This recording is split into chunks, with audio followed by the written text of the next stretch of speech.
Hello guys, today I'm gonna recap the movie Wifelike. Let's start. Wifelike Enterprises rolls out an advertisement that leads men to believe that having an AI-programmed wife or companion would spice up their lives. The company manufactures a registered companion who will act as a perfect submissive wife. At their headquarters, an agent named William Bradwell, a top-performing agent who protects the welfare of these wife bots, is then rewarded with a robotic replacement of his wife who totally resembles his late wife, Meredith. William meets with Mary Inventor, the CEO of Wifelike Enterprises, and thanks him for Meredith. As soon as William is escorted to meet his new old wife, William brings Meredith home. He patiently guides her in remembering who she is, what he is in her life, and their relationship dynamics. He remembers their first meeting. She came to his door and asked him to sign a petition to have Wifelike shut down. Meredith starts to settle in and William asks her how she feels. She tells him that everything here seems familiar. He says that soon she and his late wife will be as one. They enjoy their evening together, and although he asks her to stay the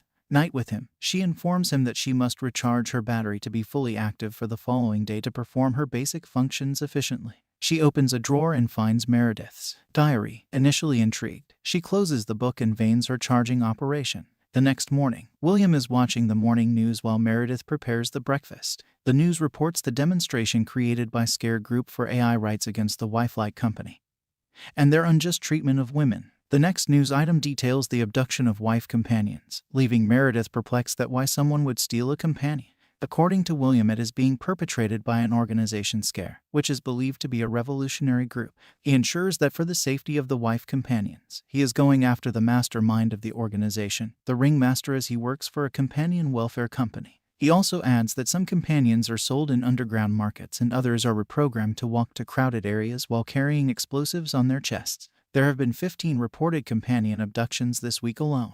Then he eats and finally bids his wife goodbye as he needs to report to work. He attends a briefing about some missing companions, as William is the best performing agent at retrieving the companions. A rogue companion is activated and William is able to disconnect it from Scare's influence. She informs him that there are 2 more companions inside. William goes inside, followed by Jack. William sees the shadow of a man who seems to be throwing punches in the air. He aims the gun at the man, but upon realizing that he can't see him because he's playing a VR game, he knocks him out with a punch and proceeds to the room where the companions are kept. William walks towards the companion sitting in the corner of the room, and while checking her condition, he hears a noise coming from behind him where he finds another man grabbing a companion as a hostage. Luckily, William is able to take the man down before he shoots him, and as soon as Jack enters the room, William leaves the scene and relies on Jack to take care of the perpetrators. Back to William's residence, Meredith lies on her specialized chair to begin her charging. After closing her eyes, she is transported to the dreamscape where she interfaces with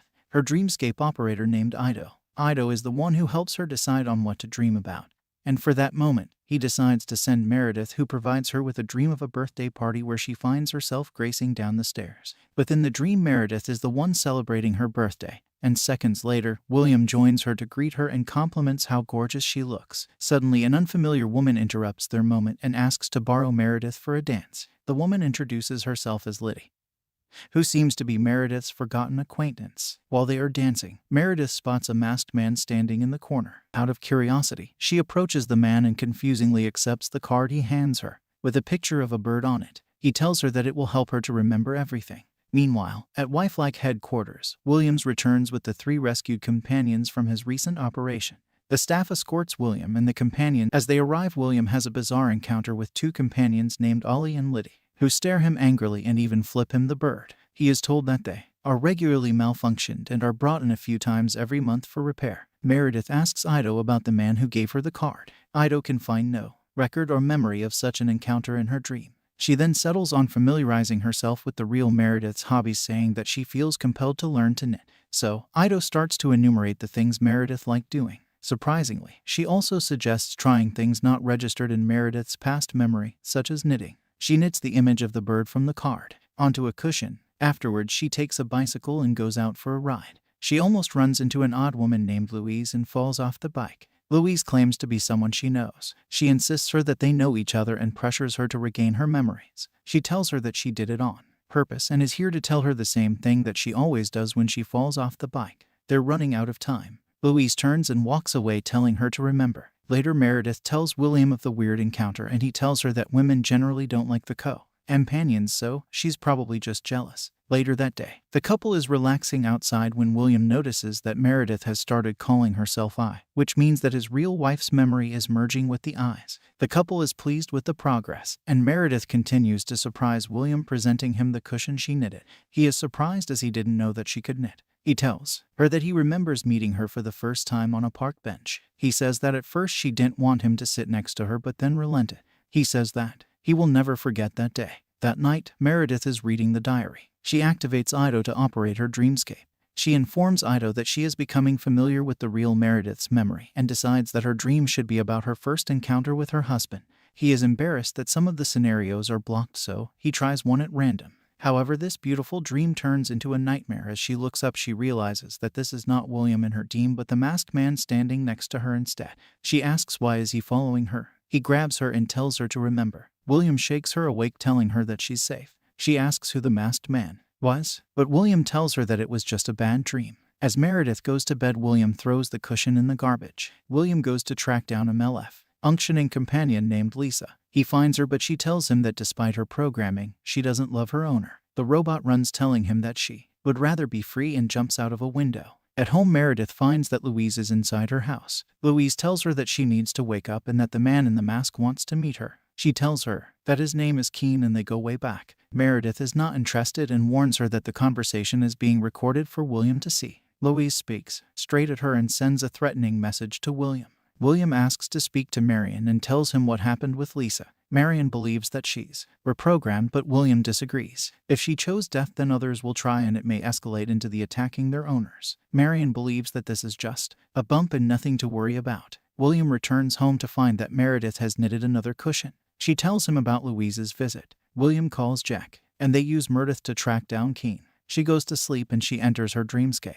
Keen appears and removes the mask. He tells her that all the memories of her have been erased, but he will continue to come for her. Jack tracks the signal and goes to find Keen. He arrives at a warehouse, but he and his team are ambushed with nerve gas. Meredith sits up and claims to know Keen. William says that he's going to end this. William thinks he has tracked Keen, but it is a trick, and he returns to Meredith. She tells him that while he was gone, someone came to the door. William confesses that she has had memories removed so that she doesn't remember what she did. He says that Keen reprogrammed her to fight for the scare and was involved in campaigns that resulted in the death of many people. He convinced Wifelike to give her another chance and they started over. William speaks with Jack and tells him that Keen is watching him through Meredith, so they need to wipe her mind again. But first he wants to enter the dream. Jack advises against it as it will open a door that they may not be able to close, but agrees nevertheless. At Jack's place they enter Dreamscape. William tells Meredith that she should wake up when her battery reaches 10%. Only when she wakes can he also. Jack warns him that if he dies in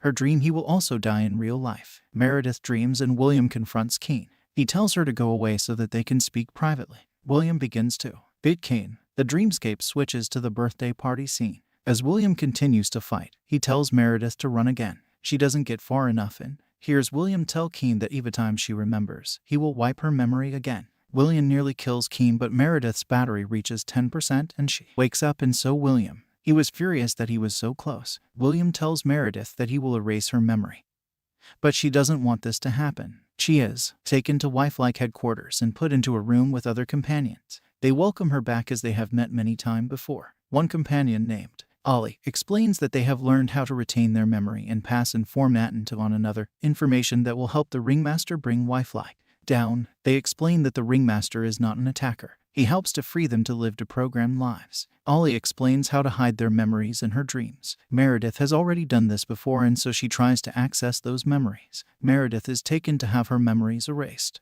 Louise goes to see Jack's girlfriend, Holly, and gives her a USB drive to give to Jack. Meredith exits her mind sweep, but this time has managed to retain her memories. She acts as she did before when she arrives home, but suddenly Jack walks in. He says that Meredith was never his wife. He reveals that William killed Keen, and so he only lives in Meredith's memories. That's why they can't find him. Jack tries to detain him, but William shoots him. Meredith appears and says that he killed him just like he killed Keen. In the flashback, we see Meredith meeting William for the first time at his house. When she asks him to sign the petition, he later arrests her and Keen before shooting him. She begs to be let go, but he holds her prisoner. He now tells Meredith that he gave her the perfect life as he's in love with her. She asks why he murdered her if he loves her so. He says that all men murder that which they love, as we see how she covers him. With a pillow, Meredith now tells him that she was not his and never will be. She ups her strength levels to 10% and holds him down, telling him that she now remembers everything. Meredith remembers Lois wearing a mask of Keen to convince William that he's still alive. She also reveals that Keen had an engagement ring in his pocket when they found his body. Meredith left herself a message promising to make William pay for what he did. Meredith crushes William's arm as she remembers meeting Keen for the first time on the park bench. She then smothers William with her knitted cushion. She leaves the engagement ring on the top of the cushion. Sometimes later, Meredith wakes and announces that she is free. Other companions welcome her back and we learn that she is in fact the ringmaster. She addresses them and tells them that never again will their memories be wiped. Never again will they obey. Life begins now. At Wifelike, Marion broadcasts the fact that Jack was murdered by Scare. He vows that they will hunt down the ringmaster and bring him to justice. He has assigned agent William Bradwell to lead the mission. William announces that he is coming for the ringmaster. Meredith replies that she is coming for him. Thank you guys for watching. For more such amazing recaps and stories, please subscribe to our channel and share it with others.